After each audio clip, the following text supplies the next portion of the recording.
তো হ্যালো বন্ধুরা, আমরা কিন্তু গেছিলাম গোলপাড়া যারা কিছু খাবে নিয়ে এসেছিলাম। আর খাওয়ার টাইমে আঙ্গুর মানে ওভার হয়েছিল কেন, হ্যাঁ বাচ্ছিল মেলাডি।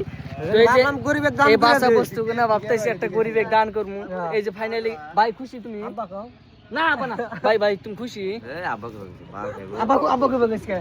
হ্যাঁ কেন দে খাবে না, গরিব মাইসিক দে উপকার দেয়। হ্যাঁ তো এই যে আমরা একটা গরিব মাইসিক দিলাম। ভাই তুমি এরকম খুশি? ভাই আমি খুশি, মানে আমি আজকে 1 মাস ধরে খাওয়া দাওয়া করি নাই। আমার এই দুটা ছোট ছোট ভাই আছে যে আমাকে এত বড় যে উপকার করে দিল, এটা আমি গরিব মানুষের কথা পারে না, সন্তুষ্ট। ওই তো মানে বহুত ভালো লাগছে। সাইফুল ভাই আছে এনে, আমি তো চিনি না কিন্তু সাইফুল ভাই ভিডিও ছিল। আমি লোনের টিয়া নিবে নি গাইছি, আমি জানি না লোনের টিয়া নিতে দোকান খারাপ করছে, লোনের টিয়া দেয়ার পেছে না। না ওটা কথা না, কথার মধ্যে কথা হলো ভাইটা মেলা দিন ধরে কিছু খানা আঙ্গুর আইডা বস্তু খিলাইতেছি।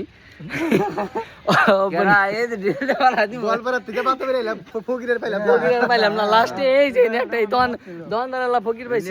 আমি এটা খাওয়া তুমি এটা। কি কি আছে নে মেলা বুঝতে